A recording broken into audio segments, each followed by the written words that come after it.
Yo, what is going on, guys? It's Olin here, aka The Nord, and in this video we are going to be continuing with our look at the legendary weapons you can obtain through the Gunsmith or Arms Day packages. Before we start, I feel the need to apologize ahead of time for any terrible butchering of names that might occur in this video. I'm definitely going to do my best, but you're going to have to forgive me if it gets a bit cringy in a few areas. For today's weapon, we have the Eirene RR4, one of the sniper rifles from the Omelon Foundry.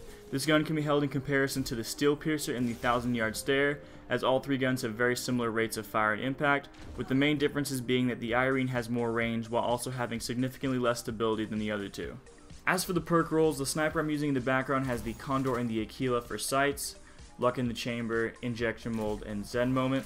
Now I will say, for the small amount of time that I used the Condor sight, I really was not a fan, so I stuck to the Aquila almost exclusively for the gameplay. As for the preferred perk rolls that I would consider the best, I would look for the Yapaki and Aquila sights, since this will give you a bit of a mix of a semi-shorter range scope with the Yapaki and the longer range scope with the Aquila. I would also suggest looking for the Outlaw, Injection Mold, and Mulligan perks.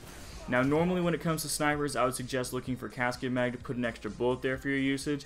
But with the stability trade-off from that perk on a gun that already has really low stability, I feel like it'd be better to look for Injection Mold to kind of give you the stability boost.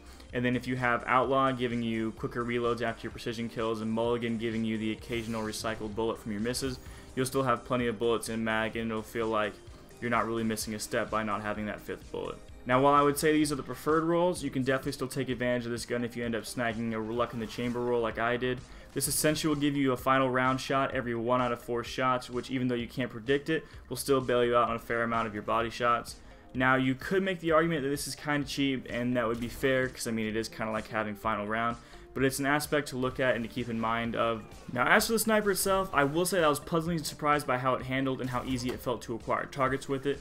Normally when it comes to snipers, I prefer the lowest zoom scope possible, generally the ambush scope, because to me, the lower the zoom, the easier it is to acquire targets. So when I saw that both the scopes that I rolled for this Omelon were long range scopes, I was a little bit bummed and a little bit hesitant, but the more that I used it, I felt really comfortable with the Aquila scope. I liked the way it looked, how it occasionally painted targets at range, and I just felt overall comfortable using it. It felt really good moving in between short and long range with it. I also found myself really comfortable with this gun's rate of fire and impact. I used to use the Praetor's Revenge a lot back when it had 6 bullets, but the one problem that I always felt like I had with it was that I would start to spam bullets, and it also felt like even if my opponent had some of his shield missing, if I landed a body shot, I would still need another shot to kill him, and it kind of felt like I was kind of playing a little bit behind if I wasn't landing those headshots. On the flip side, I used to use the Effort Eat Spear a lot as well because I was able to get 6 bullets using Field Scout on it as well.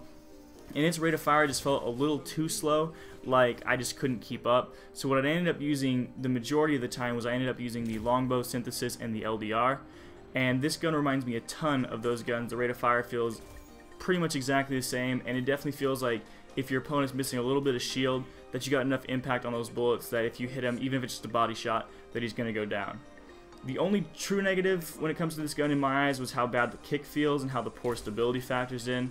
Luckily for me, Injection Mold and Zen Moment combined together to make it a ton more bearable, but it definitely feels to me that the gun's kick could be a drawback if someone didn't end up with any stability increasing perks, which is a big reason why I mentioned earlier that Casket Mag shouldn't necessarily be prioritized when it comes to this gun. So there you have it, guys. I didn't want to go too in depth on the gun, just wanted to give you a bit of an overview on what to expect and what to look for in regards to the gun. I definitely had a ton of fun using this in Crucible, and I would highly recommend it for those of you who are looking for a new sniper as we are getting set for the return of Trials of Osiris. Now if I had to choose a foundry right here on the spot when it comes to sniper, which one I would want my sniper to come from the Gunsmith, I would gotta give it to Omelon, guys. I've used both the Omelon and the Hake so far. I don't want to, you know, render a final verdict just yet. I want to mess with the Hake a little bit more, but man, these Omelon ones, they're pretty fun to use. You guys got to give them a try. So anyways, as always, if you guys would like to get some more information on this gun, or maybe its Praetor-like brother, the Yuzume, or any of the other Gunsmith weapons, there will be a link in the description to the Destiny Tracker database where you can get just that. That's all I got for you guys today. Have a great one, and we will catch you guys in the next one. Peace.